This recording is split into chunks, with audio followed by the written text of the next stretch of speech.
It is another Hump Day Wednesday and we hope you're having a very mindful, very cutesy, sama mo na yung very demure siguro, no? No Wednesday afternoon. Keep us company in the next hour. I'm Denise Tan. Hello, Denise Tan. I am Lord De Vera. Dahil uso na ang mga words of the year ng mga diksyonaryo. What's yours? Shiminet, unity, dito, fight. Pero sa tamang konteksto ng trabaho, dito walang wrong, walang right. And welcome to Afternoon Delight.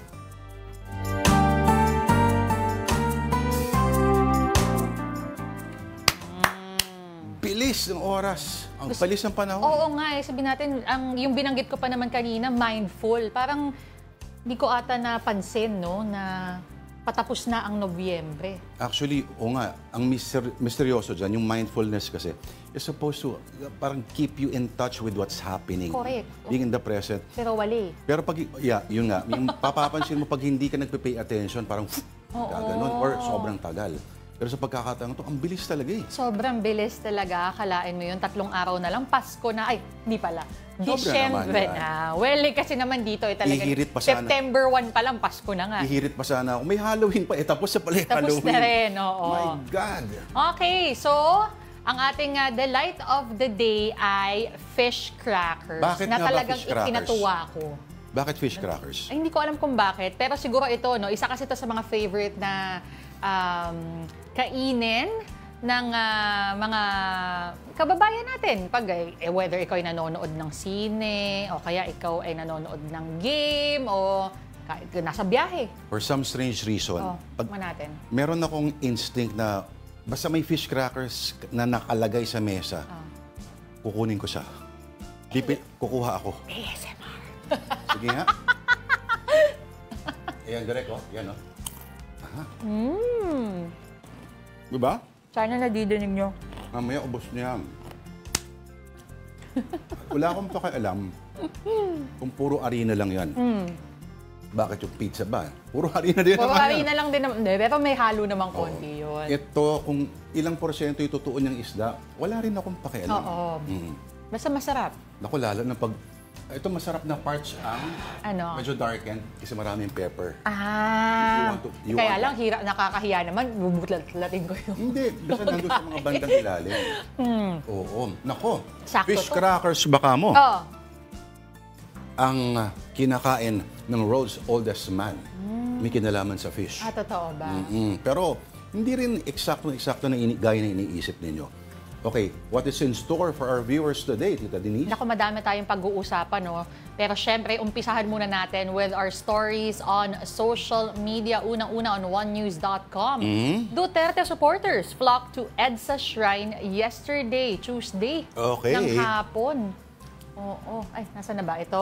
Ito. Yan. Well, sabi naman ni Father Jerome Siciliano, si in charge doon sa simbahan doon, yun nga, they came by the hundreds at bus loads daw, of course, pero after that ay bawal kasi daw yung mga political na mga assembly doon sa loob ng simbahan, no? Pero ito ay obvious na anti-Marcos supporters ay mga napunta doon. Pero ang sabi naman nawala din agad. Oo, wala na daw agad. Wala na. Tsaka ang sabi, ang observation daw, not their usual churchgoers daw. Dahil yung iba daw ay palakad-lakad lang, nagva-vlog. Yes. Oo, yun daw yung napansin nila sa mga pumunta. Nagva-vlog sa church. Ang ganda-ganda ng EDSA Shrine. Ganun ba yun? Alam ko ang gustong mangyari kung sino man ang nasa likod nito. Gusto nilang mag-create ng parang groundswell, no? Ng mobilization ng mga tao. Just like what happened in the previous 2 EDSAs, previous 3 EDSAs pala, no? Ngayon, nako, medyo ang problema kasi sa mga ganong movements, Tita Denise, spontaneous eh. You can never ever plan it unless ikaw yung parang mga bahagi ng simbahan, isang sekta na talagang bumigay halos ang gobyerno nung binarahan nila EDSA. Speaking of you can never plan anything like the EDSA revolution, ito na nga yung pinagtataka ng mga tao kasi daw nakita nila na dumagsa yung mga tao na nakasakay sa bus. Alam ka naman maglakad sila. Hindi, kumbaga ay parang sabay-sabay silang pumunta doon. Tapos, kaduda-duda yun. oo, pero hindi naman din klaro kung sino ba yung nag-organize or kung may nag-organize nga. So, makikita mo ito plus dinedma yung panawagan ng dating presidente for the military na, uy, adik ang presidente niya, magayon. So, ito medyo lackluster na response, na groundswell dapat ng support, plus yung deadman ng military, hindi yata, medyo hindi yata masyadong encouraging yan para sa panig ng pamilya na mula Davao.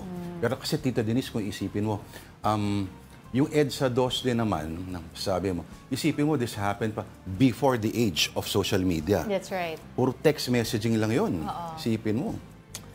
Tapos, yung sa tres naman, iba rin ito. Dedicated followers na may kahalong, well, of course, yung medyo planado na alam mo na, pero makita mo what they were capable of, no? At maraming medyo, hindi makalimutan yung mga eksenang nangyari. Pero ito, tingnan natin. Abangan natin dahil nga yung observation daw, yung mga nagva-vlog. Diba? Pinaalala mo na si Harry Roque. Nagpunta doon sa EDSA Shrine. Siguro nag-expect siya na maraming dadagsa. Ano sabi niya? Kalaban natin ang mga kampo ng... Nalilito na ako eh. Double negative ba yun? Or kadiliman, kasamaan, ano nga ba ito? Ano maalala? Wala kasi siya dito eh. Mukhang nakatakas siya ng bansa eh.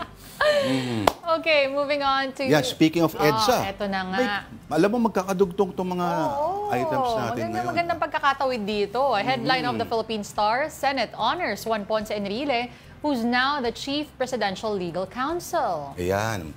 Okay.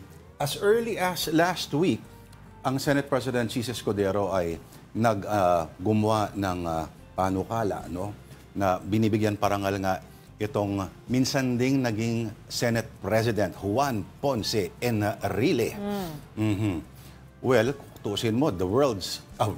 Grabe naman yung world's. Sabihin natin na pinaka-senior na public servant sa ating gobyerno ngayon. At maraming naging co-authors din nung panukala. Tapos nagbigay sila ng tribute kay Juan Ponce Enrile. Tingnan mo yan, no? Para siyang yung nakaka 3 points ng mga NBA player. Di ba? Akala ko 1 for 100. Yeah. Pwede rin, oo. Oh, yung gavel niya, nandyan sa gitna. Diba? I believe yan yung gavel niya when he was, ano ba ta? During, received the gavel he used during his tenure. Isipin mo, Tita Denise, naging Finance Secretary, Justice Secretary. Tapos sinasabi, yung pinakaunang-unang customs, siya daw, yung mga batas na nag-draft ng mga yun. Pati charter ng CCP siya. So, marami tayong di alam na ang basihan pala ay mga pinagsusulat ni Juan Ponce Enrile. Si Manong Johnny talaga, Tindi, no? Dahil gusto niya happy ka. Pero, tinatanong ko rin yung ibang mga reporters kung ano ang meron sa petsa kahapon, kung bakit yun ang piniling... Anong nakalap na lang Wala rin binabanggit. Ultimo sa announcement ng yung official ng Senado, no? Press release sila, wala rin sinasabi kung anong okasyon ang meron. Pero I guess, bakit hindi naman? Bakit nga naman hindi, di ba? Kumbaga, kung meron kang dapat parangalan, kung kailan, kung buhay pa yung tao dapat. And you do it as early as you can. Yes. Di ba? Ganon din sa mga minamahal natin sa buhay. Huwag na tayong maghintay na magbibigay tayo ng tribute na sila ay nando na sa ilalim ng semento. Kundi habang naririnig pa nila at ma-appreciate nila. Di ba? Because everything will be too late kapag beyond that. Pero yun ang akala nila.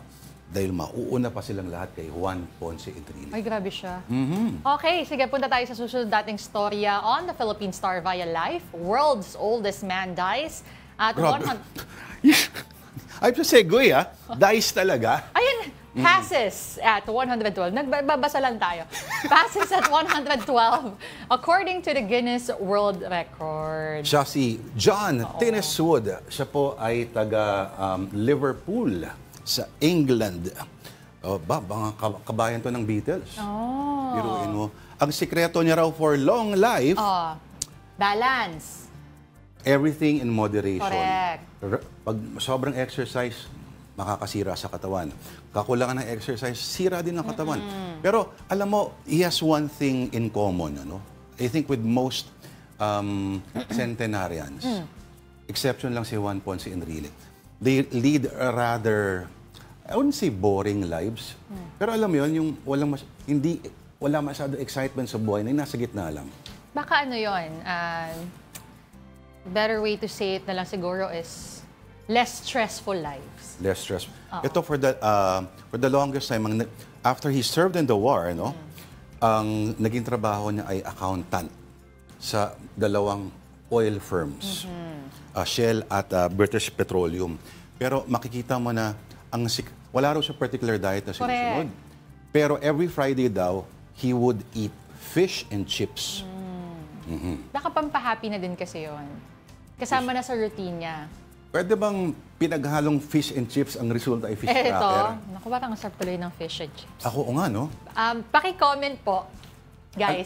Paki-comment po na tomorrow fish and chips ang ano. Speaking of fish and chips, for the longest time. Nung una, may kaibigan ng Breton kasi dito, sabi niya, medyo naiinis daw siya pag bumibili siya ng fish and chips dito. Tapos ang binibigay sa kanya sa usawan potato chips ay tartar sauce. Inis na inis siya kasi ang tamang sausawan daw ng fish and chips, authentically British ay, wala mo ano? Ano ba? Lemon, alam ko lang lemon malt vinegar. Vinegar, yeah. Hindi yung vinegar na alam natin, ha? Yung mga sukang sasama. Pero may lemon pa rin. Lemon and vinegar. Yung lemon is you squeeze it on top. It's not for dipping. Oh, yeah. I mean, yes. Pang dagdag lang ng amoy. Pero nung sinubukan ko finally, nagets mo? Kaya pala. Akala ko naman, ang beef niya with it is that when he would order fish and chips here, chips talaga, potato chips ang binibigay. Medyo may mga ganyan. Diba? Kasi usually, sa kanila kasi it's yung potato. Pinaritong patatas na hiniwa. Correct. That's a chip. Oo. That's a cheap. Oo. Okay, more on John Tiris Wood. Isipin mo, pinanganak siya, 1912, the same year that the Titanic sank. Right. Biruin mo yan. So, sabi niya kasi, ang sikreto daw ng longevity niya was swerte lang talaga, no? The luck of the genetic draw. May mga tao talagang na you either live long or you live short at wala ka na raw magagawa. Actually, totoo yan. Parang hindi mo naman na talaga masabi even if you're very careful with it. You try your best to be healthy and do the things that would, lengthen your life. Pero di mo din masabi. Masabi, nasisira minsan yung timbangan. o kung ano. Paki-comment niya kung saan nagpapagawa ng timbangan because seryoso to. Seryoso to. Kung may kilala kayong gumagawa ng nagre-repair ng digital weighing scale, kontakin niyo po ako. Ayan. Ayan. Teka muna. Pero hindi si Tinis Wood ang may record, pinakamatanda na buhay. Actually, isang Hapon, na ang pangalan niya nakalimutan. Ito, si Tomiko Ituka. Siya yung babae naman. Yung babae. Oldest living woman. 116 years old. Ito, 114. Ayan. Si Juan Vicente Perez, Venezuelan siya. Yung before siyang namatay. Ito, nung namatay siya, itong si Tinis Wood. Pero may isa pa talaga yung pinakamatanda. Meron pang isa pa. Okay. Pero isipin mo, 10 taon lang ang lamang ni Tinis Wood kay Enrile. Ay. Parang nakabatang kapatid na lang si Manong Johnny. Oo. Mukhang bunso lang. Pero meron pa pala, 117. World's oldest living person dies in Spain. Puro mas mahaba talaga buhay ng mga babae, no? Ano kaya, bakit kaya ganun? Si Lucille Randon. Ay, hindi. Si Lucille Randon pala before si Maria Brañas. 118. So, pababa ng pababa, pansin mo. Ayan na, ibig sabihin, humahaba na yung kalawit ni Paring Kay. Matayan. Anyway, ang tindi ng mga taong to, nakailang gera pinagdaanan nila. Ilang presidente ng mundo, nakita nila nag-shift yung global politics, papuntang right-wing, papuntang dictatorships, etc., etc. But, ikaw kaya sa tingin mo, gaano katagal mabubuhay? Nakong hirap magsabi. Basta gusto ko healthy. Healthy at hindi basta healthy. Ang hirap. Ayokong pangunahan. Magmerienda na lang tayo. Okay, meron pa tayong huling storya on CNN.com. The headline reads, Dictionary.com has named its word of the year and it isn't brat. Ano siya? Ano nga ba ang word of the year? Demure. Demure. Ano ba to? Viral to? TikToker pala, Tita D. Yes! Sa kanya nagsimula yun. Tubig. Okay, nagsimula yan. Ano siya, I believe yung TikToker, si Jules Lebron, gumagawa siya ng video. Tapos parang sinasabi niya kung paano dapat mag-makeup, going to work. Tapos talagang pumutok yung video. Yun nga, na very demure, very cutesy. Yan, mga ganyan. Pero ito ba talaga yung, sorry, hindi ko pa napapanood pero yun ba talaga yung dictionary meaning ng demure? O ibang context na ito? I think parang nung ginawa yung video, yung kontekstong yun talaga. Na parang dapat not overdone yung makeup.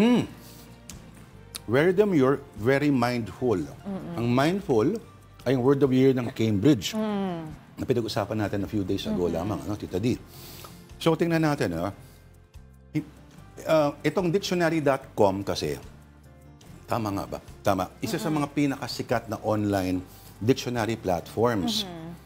Pero doon sa printed, of course, alam natin mga Merriam-Webster, etc. Pero sa online, mas maraming batang pumupunta sa dictionary.com. Kasi, ang isang gauge nila dyan ay kung gaano karami nagsa-search plus yung usage, yung actual usage. So makikita nila sa algorithms. Pero ang iba pang mga finalists dapat ay brain rot, brat, and weird. Ba't kaya yung brat, no? Brat dahil yung si kay Charlie CICX ba yun? Yung ginamit niya to refer to Kamala Harris. Pero yung brat na yun ay parang positive yata ang connotation, hindi nagkakamali. Pero tingnan natin yung iba pa, halimbawa, yung Collins Dictionary Word of the Year ay brat naman. Ito ay brat. Ito yung bagong definition na sinasabi mo na positive. Oo. Inspired by the Charlie's XCX album, brat has become one of the most talked about words of 2024. More than a hugely successful album, brat is a cultural phenomenon that has resonated with people globally. Brat Summer established itself as an aesthetic and a way of life. Ano bang ibig tinutukoy nitong way of life na ito? Ito yung definition nyo. Ito pala. Characterized by a confident, independent, and hedonistic attitude. Hedonistic talaga. Okay, yan ang Collins. Ano yung next? Pero, Oxford? Yung Oxford, pinagbobotohan pa, kumbaga, may mga finalists siya. So, opo. So, ang finalist silang words ay slop, romantasy, lore. May brain rot, Kasama din dyan, Yung brain rot, ilang beses nang nag-a-appear sa dynamic pricing, very British talaga. Pero meron ang magandang graphics ang ibig sabihin ng brain rot ay yung nabobobo ka na kasi sa consumption of low quality online content talaga. Online content talaga. Looks maxing, gusto ko tong looks maxing. Ano yung looks maxing? To maximize attractiveness of you. Okay. Hindi ko rin na-gets. Paano kung wala ka talagang appeal talaga, wala kang physical. Ay, syempre, very subjective naman ang beauty. Etong raw dogging, Tita D. Ay, hindi ko kaya yan. Anong hindi mo kaya? Kasi di ba usually they use that term when you say get on a flight, tapos let's say walang in-flight entertainment. Oo, walang preparation, walang support. Pero alam mo ano ang urig na ibig sabihin ng raw dogging? Ano? May kinalaman ito sa sexual act at hindi ka gumagamit ng condom. That's called raw dogging. At eventually, siguro ginamit na lang para dito. Dilulo, of course, ito yung nag-iilusyon ka. Yung romantasy din, again, anti-tourism. Super majority, ano tong yapping? Ako, parang ginagawa ko ngayon, nag-yap ako. Pero okay, itong Oxford Word of the Year, pinagbobotohan pa. Okay. Romantasy, slop, lore, break. Sige. Pero, yung last, bago tayo lumipat. Ito naman, isang Australian dictionary. Ang ganda ng word. Okay. At hindi nila pwede sabihin na gumagamit tayo ng profane language. Because? Kasi ang Macquarie Dictionary, word of the Australian dictionary ito. Enshittification. Enshittification. Ang ganda ng ibig sabihin niya. Ano ito yung the gradual deterioration of service or product brought about by a reduction in the quality of service provided, especially online platforms. Ang halimbawa daw dyan, yung Twitter. Ayan. Once, yung parang di ba? Correct. Parang, ay, ayoko na sa Facebook kasi puro ano na yung mga Ay, nandun. nako. Alam mo, Twitter user din ako dati. Tapos parang the past few years, nakita ko yung ano, yung Deterioration. diferensya. Oo. So parang ganun, parang nababoy. Medyo ganun na ibig sabihin niya. Pero di ba, enshittification. Ayan. Okay, kay Miss Jan, sana nakalusot tayo doon at hindi tayo masuspinde. Wala. Ako binabasa ko lang. Word of the year nila yan. The Guardian. Tayo naman ay nagbibigay lang ng facts. Yes. Okay, so Okay na? bago pa tayo ma-enshittify ng administrasyon ng mga boss natin, nagbasa na lang bigla, no? Naaliw. Anyway, para hindi wag niyong ma-enshittify sana yung comment section natin. Comment po kayo. Sa Pilipinas ba, ano dapat ang word of the year? Ano nga ba? Let us know as well kung ano yung sa tingin yung pwedeng word of the year natin dito sa Pilipinas. Meron akong isa. Ano? Unity. Wala Buong na nga taon, eh. Kaya nga regardless kung nandyan or wala, yun ang talagang madalas na binabanggit ngayon. Anyway, moving on. Ano? Shiminit. Shiminit, pwede. Or, ikaw talaga? Ikaw Yeah, talaga. Phrase yun eh. Phrase yun eh. Okay, sige, pag-isipan natin yan. Okay. Move on muna tayo sa storya natin on entertainment. 2025 is looking to be a big year for TV5. In its trade launch, the Kapatid Network announced upcoming shows. That and more stories from News 5 correspondent MJ Marfori. This 2025. Mas pinasaya at mas pinabongga mga palabas na aabangan sa TV5 for 2025. Sa trade launch sa Lair North, inanunsyo na ang pagbabalik ng ilang game shows tulad ng Masked Singer with host Billy Crawford at OG Videoke singing show na Singgaling na magkakaroon pa ng Celebrity Edition. 3 programa naman na naghihintay kay Her Majesty sa kanyang comeback. Welcome back, Maha Salvador Nunez. Yan ang Emoji Nation, ang much-awaited TV5 Ultimate Dance Competition na Isayaw Mo at revenge drama na Athena. Pangungunahan naman ni Andres Mulak ang youth-oriented show na Glow Up. Si TV5 President and CEO Guido Zabaliero, excited sa 2025 ng Kapatid Network. Mas maraming entertainment shows. So meron kaming mga bagong concepts that they can enjoy over both sa hapon tsaka sa prime time. Meron po kaming plano, ibabalik po namin ng Artista Academy so that we can start really looking for the next generation of Kapatid stars. Kinumpirma naman ng Pasay City Police Office ang pag-aresto sa isang aktres sa paglabag sa Securities Regulation Code. Ayon sa Southern Police District, Sabado nang arestuhin nila 41 taong gulang na aktres at businesswoman na alias Erin. Dahil ito sa 14 counts ng paglabag sa Securities Regulation Code at hiwalay na kasong estafa at syndicated estafa.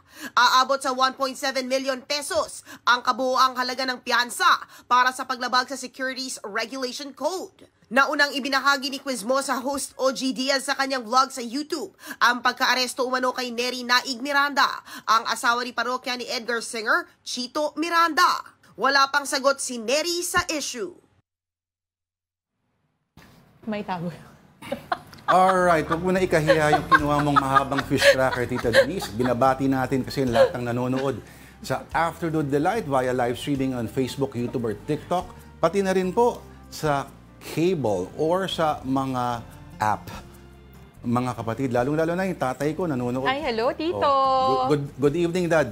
Gabi nanonood kasi yun. Good Akala evening niya po. gabi yung Afternoon Delight. Okay na, kahit anong oras nyo kaming panoorin, kahit paulit-ulitin nyo pa. Why Ayan. not? Hello, Alex Fuentes. Hello, Ron and Ella Francisco, of course. Ay! Hello, Sir Mike Policarpio. Hello, Mami. Ang mami ko pala watching. I'm sure yung dad ko hahabol din. Okay, si Ralph Domingo, sabi niya, good afternoon, Lord and Denise. Fish crackers always pairs well with beer. Alam mo, Oh. I will not disagree with that comment. Ang problema lang, Ano? anong oras na ba? Glenn? Next, sino pa? Talagang, nginuya ko yung no? Si Tito Rafael ba nagko-comment? Nandito. Teka lang. Tito Paeng. Basahin ko muna ng tahimik kasi ito si Tito Rafael. Nakakalusot minsan, ano? Sabi ni Tito Rafael, good afternoon, Tito Lord. Tita Denise, Hello. speaking of Kalawit, buhay pa po ba ang... Ano to? Si KM Tayan. Oo. Wala na, matagal lang pumanaw yung si Nonong San Andres, ang tunay niyang pangalan. Friend ko yan, excuse me. Friend mo. Okay. Well, naging friend eventually. Si Philip Atason, good afternoon po, pabati po sa lahat ng mga taga 1st District, Davao Oriental. Salamat po. Greetings coming from Philip Atason, board member, aspirant of the 1st District of Davao Oriental. Oy, sabi ni Miles Zarate Pimentel. Opo, sabi niya, yes, I love fish and chips. They used to serve that in fast foods, fast food restaurants like McDonald's. Oh, okay.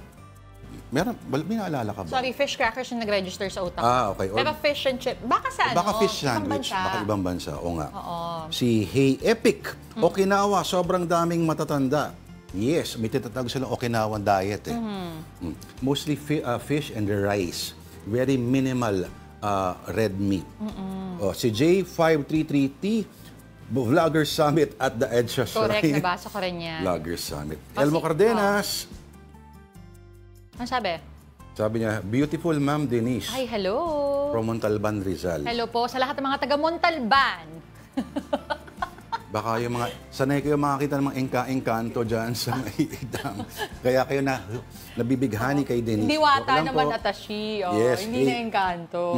JC Alvarez, masarap siguro ihalo ang fish crackers sa chicharon ni Mang Juan. Tama ka dyan, JC. Hindi lang yun. May fish crackers sa mismo, ang chicharon ni Mang Juan.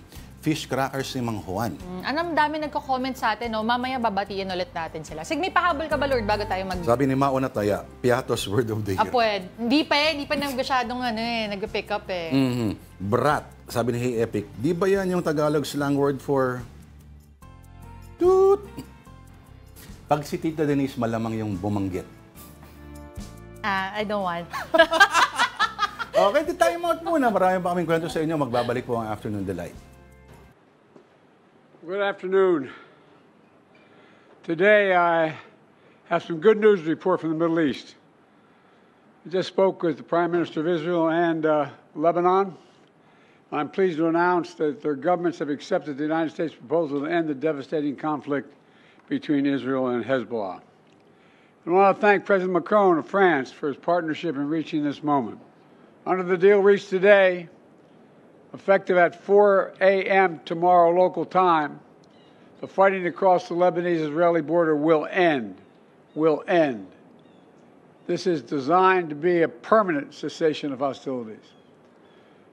What is left of Hezbollah and other terrorist organizations will not be allowed, I emphasize, will not be allowed to threaten the security of Israel again. We're determined this conflict will not be just another cycle of violence. And so the United States, with the full support of France and our other allies, has pledged to work with Israel and Lebanon to ensure that this arrangement is fully implemented. Let me be clear. If Hezbollah or anyone else breaks the deal and poses a direct threat to Israel, then Israel retains the right to self-defense consistent with international law, just like any country when facing a terrorist group pledged to that country's destruction.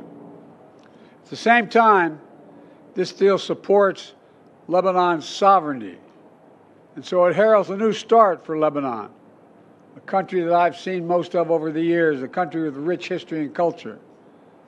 If fully implemented, this deal can put Lebanon on a path toward a future that's worthy of its significant past. All right. Nagbabalik po ang Afternoon Delight dito pa sa One News. Ako po si Lord de Vera. At ako naman po si Denise Tan. Thank you for staying with us.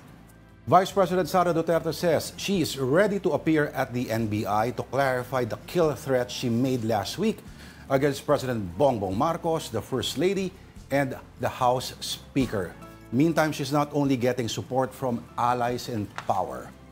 As who else, News 5 correspondent Marian Enriquez reports. Sa labas na ng EDSA Shrine, nagpalipas ng magdamag ang dose-dosenang taga-suporta ni Vice President Sara Duterte at dating Pangulong Rodrigo Duterte. Kanya-kanya silang latag ng karton bilang higaan. May iba namang namimigay ng pagkain at inumin. Nang magsara ang simbahan Martes ng gabi, nagkantahan na at nagsagawa ng programang iba't ibang grupo. Voluntaryo raw silang nagpunta rito. As a supporter, hindi na yes. Kasi Duterte talaga ako. Tiyempong isinagawa ang protesta kasabay ng pagpunta ng National Bureau of Investigation sa opisina ni VP Sara para hainan ng subpina. Kaugnay ito ng kanyang pahayag na kapag siya ay namatay, ay inihabili na niyang ipapatay niya rin si Pangulong Bongbong Marcos, First Lady Liza Araneta Marcos at House Speaker Martin Romualdez. Ito ang pagpapatunay na meron tayong due process. Bibigyan natin ng pagkakataon ang ating Vice President na maibigay ang kanyang side on the controversy. Handa naman daw ang bise na humarap sa NBI pero giit niya na bigyan lang ng ibang konteksto ang kanyang pahayag. Pakicheck, may sinabi ba akong assassin doon? Wala. Common sense should be enough for us to understand and accept that a supposed conditional act of revenge does not constitute to an active threat. This is a plan without a flesh.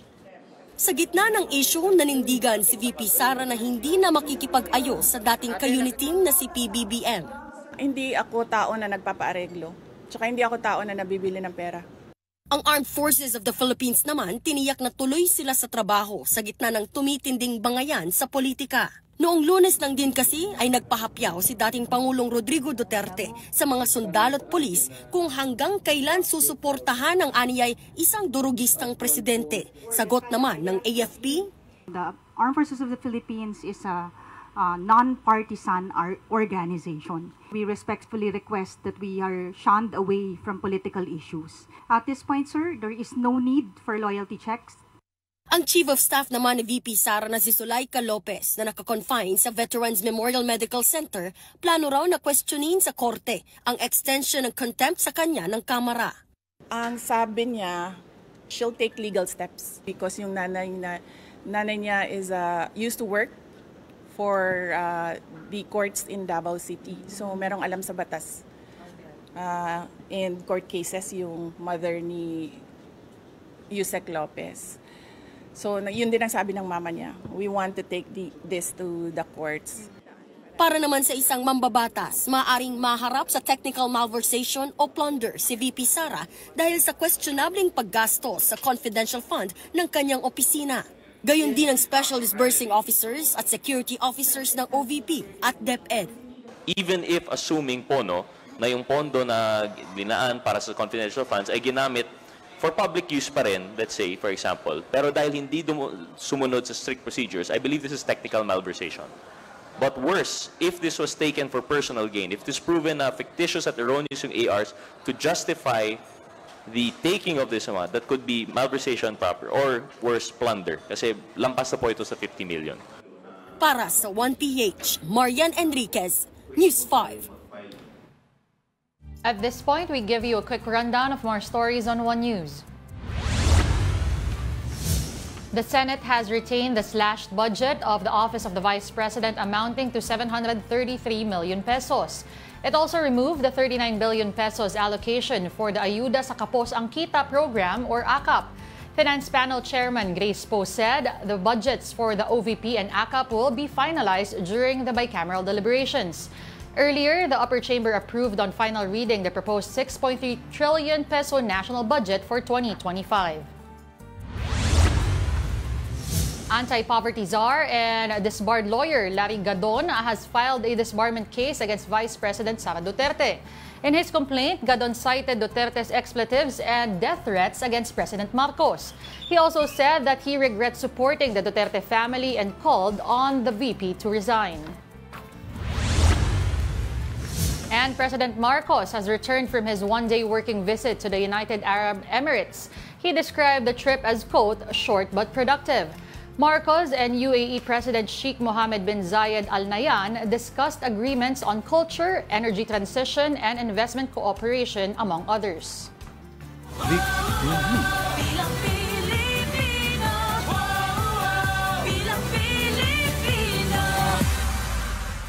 The Commission on Elections is in the thick of preparations for the upcoming midterm polls, despite the killings of its election officers in Mindanao. This report from News 5 correspondent Mon Gualvez. Sa dami ng balang tumago sa sasakyang ito sa Salvador, Lanao del Norte nitong Lunes, kitang-kita na siniguro talaga ng mga salarin na hindi na maubuhay pa ang election officer ng bayan ng Nunungan na si Mark Orlando Valeser II. Bago ito, napatay din nung Sabado ang Assistant Election Officer ng Isulan Sultan Kudarat na si John Nico Alan Pandoy. Base sa investigasyon, sakay ng motorsiklo ang sospek na hanggang ngayon ay hindi patukoy kung sino. Ang mga pamamaril sangkot ang mga opisyal ng COMELEC, mariing kinukundina ng ahensya at pinatututukan sa pulisya na matugis kaagad ang mga responsable sa krimen. Hindi po kami titigil dito hanggat hindi namin nakukuha ang hustisya. Kung ito, pababayaan at makakalimutan na lang ang lahat na naman, lalo na lang may magkakaroon ng takot ang mga kababayan natin. Hindi pa man panahon ng pangangampanya, malinaw daw na may kinalaman sa halalan ng pananambang. Yung gumagawa ng ganyan, duwag, tatakbo-takbo ka, di dapat yung kalaban mo ang inyong hinaharap, wag kami. Pero at the same time, hindi kinakailangan may culture of violence sa panahon ng halalan. Kinakailangan ipatunayan natin na kahit halalan yan, fair competition lang. Bakit pagka pumatay ka, mananalo ka? Hindi naman daw magpapadala sa anumang pananakot ang COMELEC. Dahil sa mga insidente ng karahasan, pinalilipat na sa ibang assignment o lugar ang lahat ng mga election officers at iba pang opisyal ng COMELEC na may mga kamag-anak na tumatakbo, pati na rin yung mga nakakatanggap ng death threat o banta sa kanilang buhay. Nananawagan din ng COMELEC na repasuin ng loophole sa batas na maituring na kaagad bilang kandidato ang sino mang tatakbo pagkahain pala ng kandidatura. Sa ngayon kasi, magkakaroon pala ng jurisdiction ng COMELEC sa mga kandidato oras sa magsimula ang campaign period. Ibig sabihin nun, para kaming pwede na lang kaming patayin anytime. Wala kaming pwedeng ilagay sa COMELEC control. Wala kaming pwedeng ideklara under areas of concern sapagkat wala ka pa kaming kapangyarihan. At sa Enero pa, nakatakda magpatupad ng gun ban para sa darating na halalan.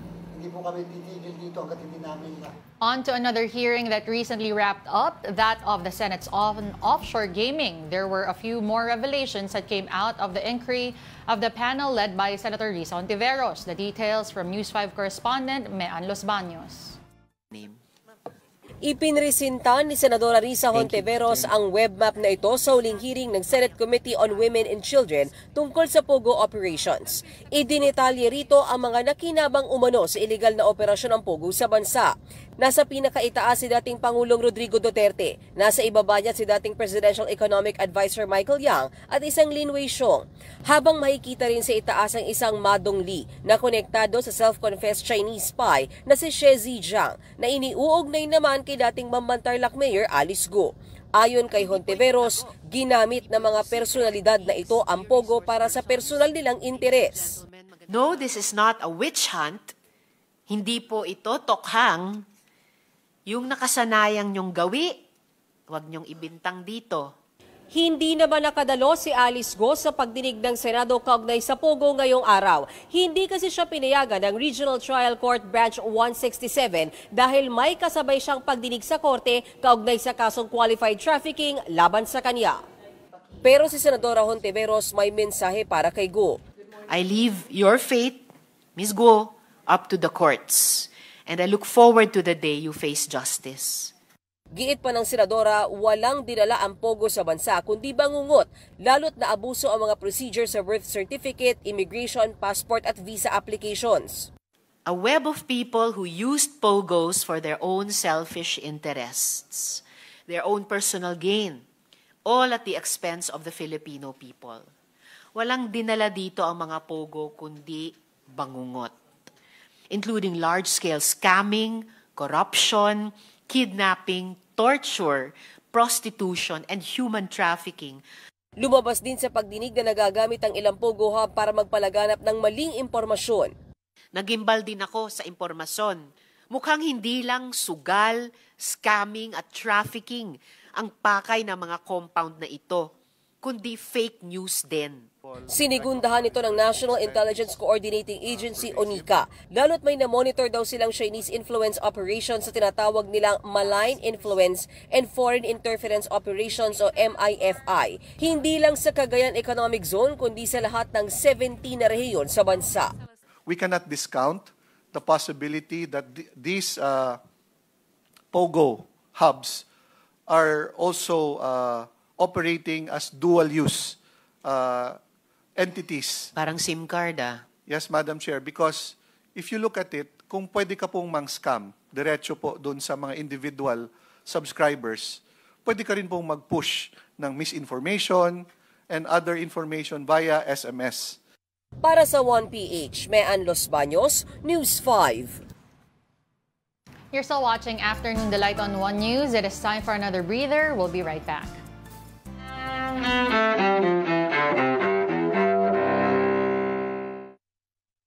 November 27th, 1978. In San Francisco, Mayor George Moscone and City Supervisor Harvey Milk, a gay rights activist, are shot to death at City Hall. Former City Supervisor Dan White, who pulled the trigger, goes on trial for murder, but he's convicted of voluntary manslaughter. In what's dubbed the Twinkie defense, White's attorneys argue their client's junk food habits impaired his judgment. 1973. In Washington, the U.S. Senate confirms Gerald Ford as Richard Nixon's vice president. Ford succeeds Spiro Agnew, who had resigned amid accusations that he took bribes. The following year, Ford becomes president after the Watergate scandal forces Nixon from office. 2005. Doctors in France performed the world's first partial face transplant on a woman disfigured by a dog bite during a 15-hour operation. And 1953. Playwright Eugene O'Neill, who wrote Long Day's Journey into Night and The Iceman Cometh, dies in Boston. He was 65. Today in History, November 27th. Mike Gracia, The Associated Press.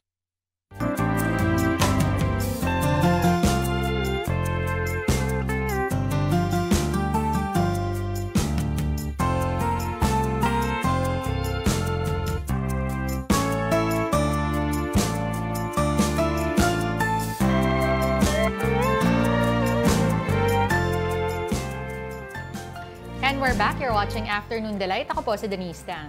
At ako naman po si Lourdes Vera. Now, more sports news after the PBA Finals. It's the esports bakbakan that had fans captivated. Here's how it went. It went down from News 5 correspondent Ian Suyu. Matapos ang isang buwang tapatan, Grand Finals na ng PBA Esports Bakbakan. Nagtapat sa finals ang mga pambato ng Magnolia Hotshots at Rain or Shine Elasto Painters sa best of 3 finals kahapon. Maagang nakuha ng Magnolia ang lamang sa Game 1 ng serye. Ang Elasto Painters naman, tinambakan agad ang kalaban pagdating ng Game 2. Pero ang Hotshots nagawang makabawi para maiuwi ang kampyonato. Nag-uwi ang Hotshots ng 250,000 pesos na grand prize. Hindi naman makapaniwala ang most valuable player na si Dex na nakamit nila ang kampyonato. Sama-sama po kami maglaro, tas disiplina, tas yung work ethic din po namin na as a team, tas ginagalingan lang po namin. Play for timing talaga yung namin din. Parang gagalingan lang talaga namin sa clash kasi malakas talaga yung hero nila. So kailangan namin utakan yung kalaban. Second placer naman ang Rain or Shine, habang bronze medalist ang Northport Batang-Pierre. Pati PBA players excited sa panonood ng Grand Finals. Feel ko ngayon sobrang saya and first time ko nanood ng live. So ayun, nakaka-excite. Ito na ang ikalawang season ng esports tournament ng PBA at plano pang palawigin ang mga esports game na lalaruin sa next season sa susunod na taon. For next year, we're looking after Valorant, Mobile Legends, and then the last one will be a surprise for everyone. Para sa 1PH, Ian Suyu, News 5. And here are more stories in sports. In the UAAP, the last slot in the Final Four is up for grabs between Adamson Soaring Falcons and UE Red Warriors today. The U-Belt neighbors will face off in this crucial match later at 6:30 p.m. at the Mall of Asia Arena. The winner of the playoff will join the LaSalle Green Archers, UP Fighting Maroons, and USC Growling Tigers in the Final Four. Adamson narrowly missed the top 4 last year, while UE has been trying to enter the semi since 2010. In the PBA, Terra Firma Jeep and Converge Fiber Xers will open the PBA Season 49 Commissioner's Cup later at 5 p.m. The Jeep will debut a reloaded roster headlined by Terrence Romeo, Vic Manuel, and import Ryan Earl Richards. That game will be followed by the face-off between the Phoenix Fuel Masters and foreign guest Team Hong Kong Eastern at 7:30 p.m. And pole vaulter and Olympian EJ Obiena and Creamline star Eliza Valdez swapped their usual sports for tennis. The duo recently enjoyed a friendly match with Bea Fabregas and Austin De Los Santos. At eto na ulit ang pinaka-dakila, pinaka-makabuluhang segment dito po sa Afternoon Delight. Pasok, I Saw the Signs. Ako, Tita Denise, ito, today's edition, Tattoos Gone Bad. Ikaw ba'y may tattoo? Silipin na wala. Silipin natin. Patunayan mo nga. Gawin ko yung sayaw. Yung sayaw ito. Okay, yung sayaw na magaganon. Papakita mo yung tattoo mo? Hindi, papakita mo lang yung kamay mo. Oh, pero kung magpapatattoo ka, ano?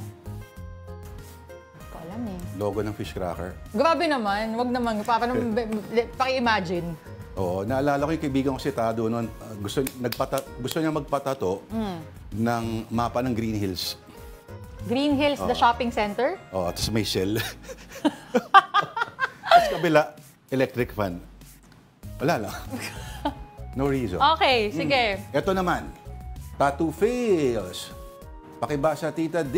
No dream is too big. Ano problema dyan? Yung din naman ang pronunciation, di ba? Basta nagkaintindihan kayo. Mga grammar Nazis lang naman. Oo, nako. Di ba? Mahirap eh. Dagdagan ng isang O kung may problema ka, di ba? Bakit hindi? Kasya pa naman. Tobig. Tobig. Big. Pwede na rin. Okay, next. Ito, nagplano ba ito? Mukhang hindi siya nagplan ahe. Plan ahead. Baka naman, yun nga yung point doon. Oo, kulang ng D. Oo. Walang D. Oo, hindi, pero ibig sabihin, sadya niyang ginawa yan. Pwede. Bakit ayaw na tatuan yung thumbs niya, di ba? Bakit yung puro mga ano lang, yung iba lang? Hindi ko rin sure. Bakit ko tingnan pag may yung thumb, plan ahead. Ahead. Statement yan. Statement yan. That you can never ever plan ahead. Okay, next. Number 3. Point of view, mga jowang nagpatattoo dahil sa naniwala sa forever. Ang tattoo, Marcos Duterte. Relax lang. Si Sara Duterte may mga tattoo, di ba? Hindi ko rin alam eh. Meron siya. Pinakita pa na sabay-sabay sila magkakapatid na nagpalagay. Or pinakita nila sabay-sabay yung mga tattoo nila. May mga ganun talaga eh. Mga matching. Ano kaya ang papalagay kong tattoo? Ito rin, fish cracker. Marami nagtataka. Wala kang tattoo. Tama mo yung suka. Si Sir Patrick talagang takang-taka siya na. Ine-expect niya na. Okay. May tattoo ako na punong tad-tad yung katawan. Grabe naman. Stereotype, gano'n. Okay.